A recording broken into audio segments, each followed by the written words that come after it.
Hey, what is going on, guys? It's Young here, and today I'm back in a Fortnite video, and in today's video I want to share with you guys some really good tips and some strategies that you guys can use to edit much faster in this game. I'm going to show you guys the ways that I practice that substantially improve how fast I'm able to edit in this game. So definitely stay to the end of the video if you guys are looking to improve your editing speed so that you can outplay other players, and as well just be much more consistent overall with your edits in this game. And real quick, before I get into the video, I have a V-Buck giveaway. I give away 2,000 V-Bucks every single Friday. So if you guys would like to participate in the next giveaway and win some free V-Bucks, all you guys have to do is to drop a like on this video. Make sure you guys do subscribe to the channel. Hit that notification bell so you guys get notified for every single new upload and when I announce the winners every Friday. And lastly, make sure you guys put down your Xbox gamer tag, your PSN gamer tag, or Epic account down in the comment section below, and you guys will be automatically entered into the giveaway.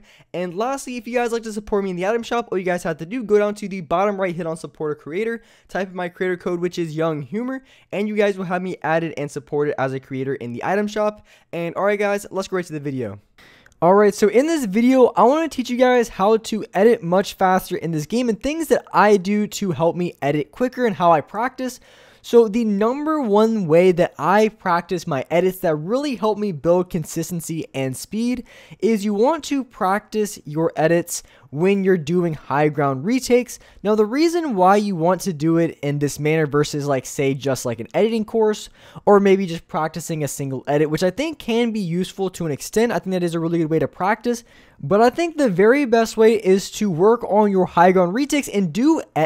retakes that focus on a lot of editing, because there's a lot of retakes that you don't have to edit at all. But the reason why you'd want to do a retake versus just an editing course is because when you practice your editing when you're doing different retakes, it helps you improve your movement, because when you're practicing on a high ground retake, you have to be very good with your movement as well. You have to make sure if you're doing like maybe a little bit more advanced retake, or if you're doing a retake where there's a lot of editing involved, what's going to happen is when you're doing this retake, you're not always going to have the perfect setup, because maybe you go for an edit, then you maybe go for like a side jump and then another edit. By the time you go for that last edit, depending on how you made the side jump, maybe you could be a little bit out of position to where you have to go for an edit that's maybe a little bit more say difficult, because if you have the perfect setup, it's really not accurate as far as how it's like in game, because when you're playing in games against other players, you're almost never going to get that perfect setup when you're editing. So a really good way to practice those type of edits is going to be working on your high ground retakes that also have a lot of editing involved. And that's what I wanted to show you. I have 5 different retakes that you guys can learn and practice that is going to really help you out a ton when it comes to improving your editing speed, because double edits are extremely important, and also certain movements while editing can be a little bit awkward if you have bad movement, because if you come off an edit and you're kind of on like a different part of the ramp in which you should be, going for that final edit to finish off the retake can be a little awkward, and it's a little bit more realistic in actual games where you're not going to have the perfect setup. Maybe you're going to be on the side of the ramp that you probably shouldn't be on, or just whatever the case may be. There's going to be, you're never going to get that perfect setup in game, and you really want to practice different movements, retakes, and edits not having that perfect setup. So when it comes time to, go for the edit in game, you're going to be a lot more accurate and, most importantly, more consistent with your edits. So here are just the 5 different ways that I practice my edits. Obviously, I don't have every single edit in the game. There's other ones too, like the top 3 corner edit, where you edit the top 3 corner squares on either the left side or the right side on the wall. I don't have any edits with that, so I don't have every single edit that's really important, but these 5 are extremely good, and some that I practice that helps out a ton with double editing, single editing, and just my movement overall when I'm practicing my retakes and when I'm trying to build that consistency for editing. These are the 5 that I mainly do. And so these are the 5 retakes that I practice that help me improve my editing speed and just my movement when I'm trying to build my consistency. And I already showed you guys the 5, but I want to have numbers,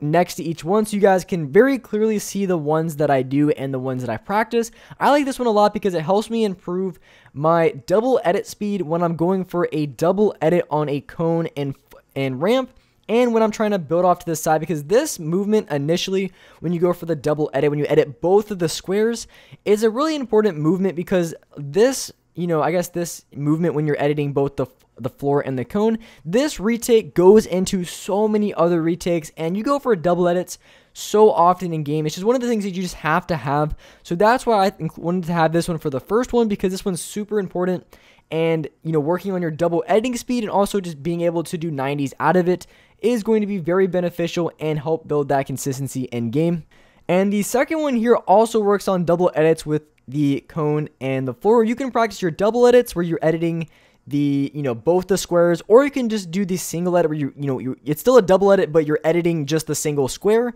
Now, when you're doing this one, you also want to go for a double reset, which is really important as well, because sometimes I've had with my walls where I'm able to edit it really quickly, but my resets have been a little bit slow. So you also want to make sure that you practice your resets as well. And keep in mind, when you're practicing, you also want to practice editing off of both sides. So editing from that left side and also that right side, because when you're in game, say you're boxed up, sometimes you have to edit off a side you maybe feel as a little bit awkward or uncomfortable. So practicing off that left side and that right side at the same time is going to be a really great way to build overall consistency with editing when you're practicing off of both sides and also practicing that reset as well. And so this is the third one that I have, and this one's my personal favorite for a couple reasons. Now, the main reason why I really like this is because I've had so many times in games where I've outplayed the other player, and I placed a cone and a floor over them like here, and what I've done is I messed up the edit. So I basically did all the hard work, and then I messed up the edit on that player.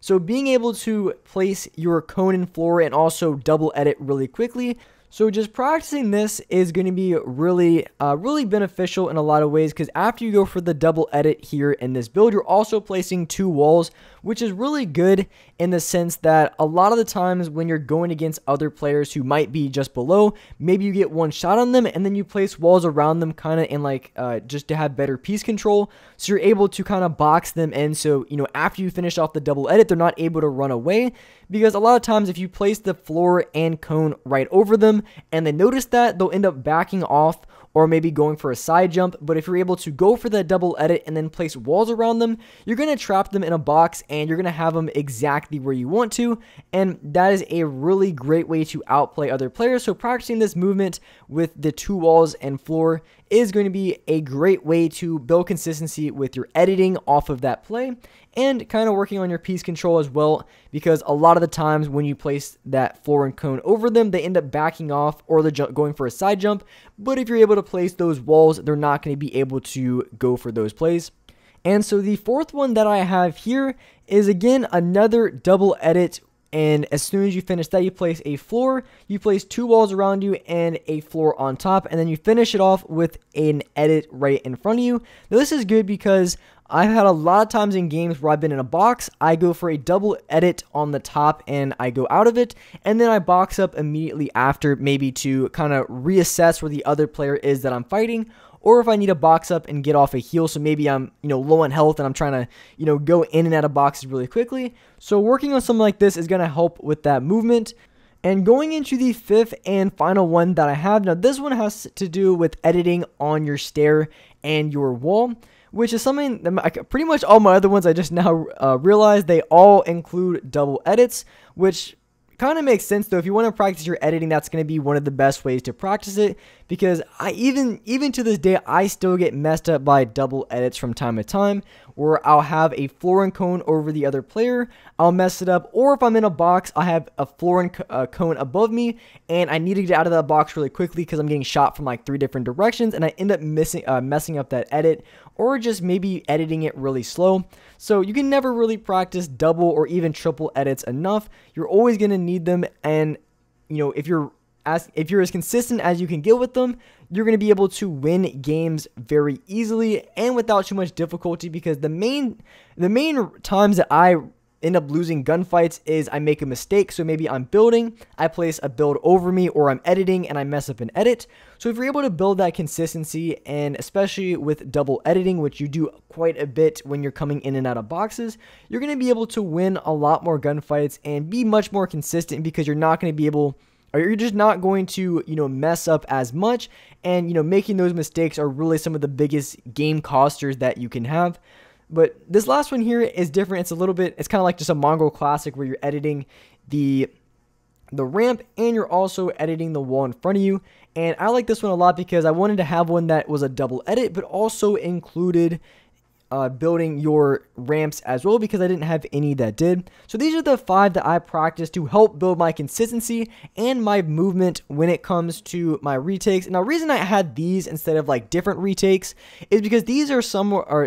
a lot more easier than some of the retakes I do. I have ones that are a lot more complicated, but all in all, you want to practice your edits with movement when you're, doing high ground retakes or whatever the case may be, just because if you always have the perfect setup, you're not going to be able to build that consistency, because in game you're most definitely barely ever going to have a good setup. So practicing your high ground retakes with your editing is going to be, in my opinion, the number one way to build that consistency and improve your editing speed. So like I said, these are 5 that I would recommend for you guys to try out,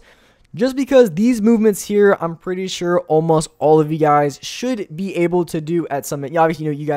some of you may not be able to do it like as fast, but you guys should be able to do these movements and pick up on them pretty quickly, versus like a retake where you have to go for like 5 or 6 different edits that are much more difficult. Those are the ones you really want to practice if you're able to, but if not, definitely start on these 5 and then work your way up. But with that being said, I really appreciate you guys watching the video. If you guys could, make sure you guys do drop a like. Make sure you guys do subscribe to the channel if you guys are new. Hit the notification bell so you guys get notified for every single new upload, and as well, I do live stream every day on this channel at 4:30 Eastern Standard Time. So make sure you guys hit that notification bell so you guys get notified for every time that I go live. But with that being said, appreciate you guys watching the video, and alright guys, I will see you next video.